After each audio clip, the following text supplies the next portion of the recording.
안녕하세요. 세상만사 고려사. 오늘은 5번째 시간이고 광종의 정책과 왕권에 관련돼서 말씀드리려고 합니다. 광종은 고려의 4번째 왕이기도 하죠. 사실은 광종은 형인 정종보다 2살이 어렸는데 굉장히 운이 좋다고 얘기를 할까요? 일찍 죽은 형 덕분에 23살의 왕이 됐습니다. 형에게 이제 물려받은 자리이기도 하죠. 교과서에서 광종은 굉장히 중요한 인물로 이제 나오고 있습니다.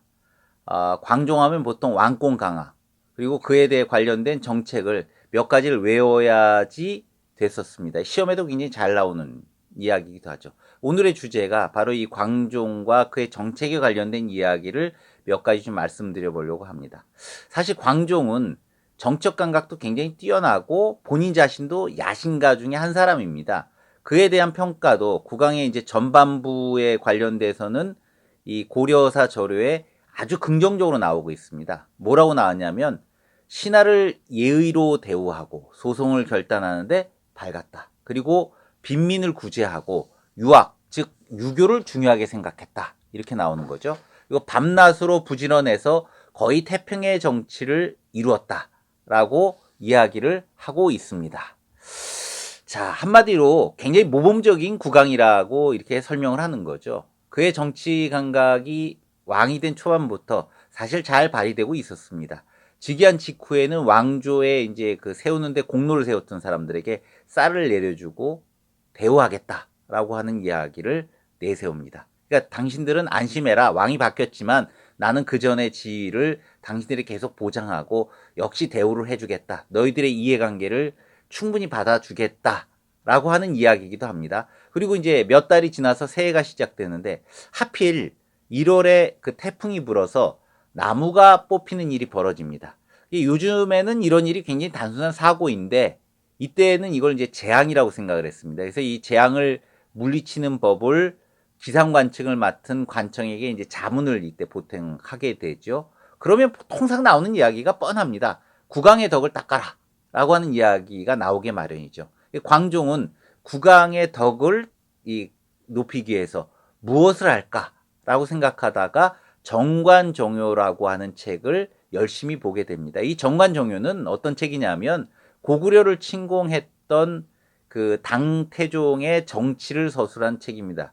우리 입장에서 보면 고구려를 침공했던 당태종은 굉장히 기분 나쁜 황제이지만 이 중국의 입장에서 보면 유교에서도 굉장히 모범적인 국왕 중에 한 사람이라고 보통 이야기를 하고 있습니다. 이게 그 모범적인 군주이기 때문에 당시의 정치를 서술해 놓은 책 자체가 정치 교과서이기도 한 셈이거든요. 이 책을 본다는 것은 광종이 당태종 같은 인물이 되고 싶다라고 하는 뜻이기도 합니다.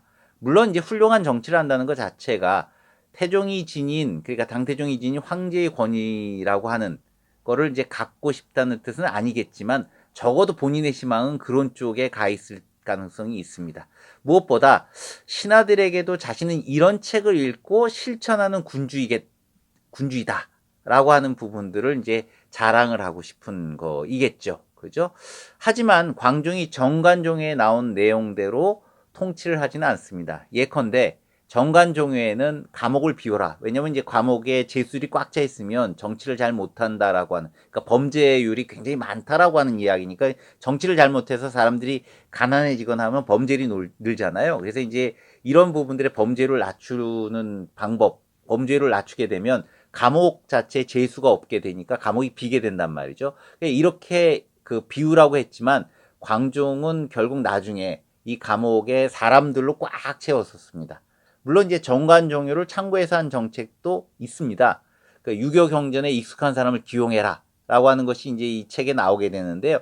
이 때문인지 몰라도 나중에 그 유명해지는 과거 시험이라고 하는 거를 우리 역사상에서 처음 그 시행을 하기도 합니다. 광종은 그 자신의 권위를 위해서 이제 황제가 되기를 원했습니다. 그러면서도 이제 중국에 있는 후주라고 하는 국가가 있죠. 그 뒤에 만들어진 주나라는 뜻입니다. 이 후주에 사신을 보내서 본인은 이제 고려 국왕으로 책봉을 받습니다. 또한 이제 공무원인 관리들의 복장도 중국식으로 바꾸었습니다. 이제 광종은 제국을 흉내내기 이제 시작을 했던 거죠. 그죠? 자, 그래서 이후 이제 관리식 복장도 아예 중국식으로 이제 바꾸게 됩니다. 이제 광종 자체가 이렇게 그 관복도 받고 그러면서 제국 자체를 이제 흉내내기 시작했다는 뜻이기도 하죠. 그리고 이제 그 관리들 복장은 아예 네 가지로 구분을 해서 과거에는 굉장히 이제 호족들 간에 이제 관료가 됐더라도 불분명한 계급 자체를 이때 분명하게 만들기 시작했다는 뜻입니다. 당시 중국은 아직은 송나라가 세워지지 않은 때입니다. 그래서 광중은 후주하고 굉장히 열심히 교류를 했는데 그 덕분인지 후주 사람도 고려에 귀하는 경우가 이제 늘게 됩니다. 아마 그 중에 쌍기라고 하는 인물이 대표적인 인물 중에 한 사람일 겁니다. 그는 이제 후주의 사신으로 고려에 왔다가 병이 나서 머물게 됐습니다. 광종이 이 후주의 사신으로 온 쌍기하고 좀 인터뷰를 좀 해보니까 굉장히 마음에 들었던 모양입니다. 광종은 그에게 계속 나무라고 이제 종용을 해서 이 고려에서 문장을 담당하는 관료로 임명을 했습니다. 당연히 여론이 좋지가 않겠죠. 관리들 자체로 보게 되면 외국인이 대우를 받는다는 거에 대해서 굉장히 속으로 배가 아팠을 겁니다.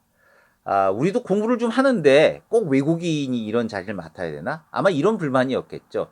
더구나 이제 문장을 맡았다는 것 자체는 외교 관련 업무뿐만 아니라 내부적으로 행정문서를 주로 이제 작성을 하고 그 형식이나 이런 것들을 만들어서 이제 왕에게 올리는 과정 때문에 주로 왕과 이제 독대를 하거나 아마 그의 명령을 받은 문서를 만들었기 때문에 다른 사람들에게는 그 질투의 대상이 됐을 겁니다.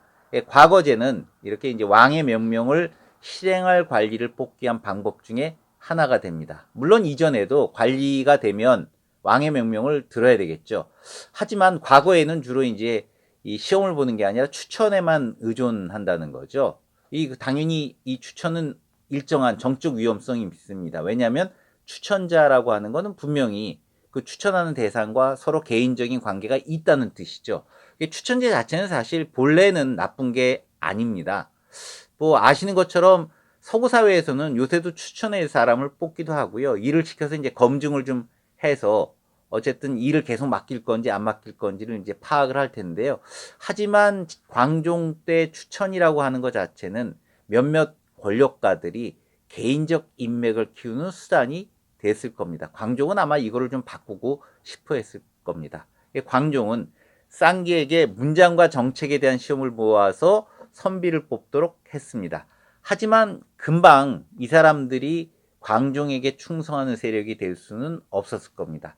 일단 첫 시험에 뽑은 인원 자체가 8명 뿐입니다. 이후에 광종대 모두 합쳐봐야 기록에 등장한 사람은 39명 뿐이죠. 그 중에서도 전부 문과만 있는 게 아니고요. 이제 잡과가 있기 때문에 이 점치는 분야가 3명, 그리고 의사 역할을 하는 사람이 3명이 포함되어 있습니다. 그래도 어쨌든 이렇게 시험으로 자격을 부여한다는 방식이 처음 시작됐다는 것은 나름의 의미가 있었습니다. 광종이 했던 정책 중에 가장 주목받는 것이 이 비슷한 시기에 또 나오게 됩니다. 그게 뭐냐면 노비안검이라고 하는, 노비안검법이라고 보통 얘기를 하죠. 이 자체입니다. 이거 노비를 살펴서 판별하는 법이라는 뜻인데요. 안검이라고 얘기하는 건 사실 이 안검법이라고 하는 것이 법이나 제도로 맞는 건지는 굉장히 불분명합니다. 근데 우리가 이제 노비안검법이라고 그냥 붙이고 있는 거죠. 그리고 자료도 노비안검을 실시했다는 내용 빼고는 특별한 내용이 많지는 않습니다. 왕비가 물론 이제 반대했다는 이야기 정도만 나오고 있죠. 보통 우리가 한국사 시간에 노비안검을 통해서 지역 세력이나 이런 호족이라고 불리는 사람들의 힘을 약하게 만들기 위한 거다라고 이렇게 배우고 있습니다.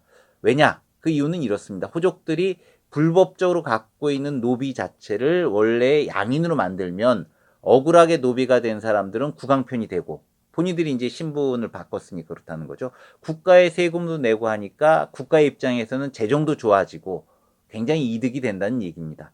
또한 호족들이 이러한 노비들을 개인적으로 이제 군인으로 주로 이제 부리고 있었는데요. 이들이 해방되면 무력으로 부릴 수 있는 이 군인들이 줄게 되니까 힘이 약화된다는 뜻이죠. 물론 뭐 그럴 수는 있습니다.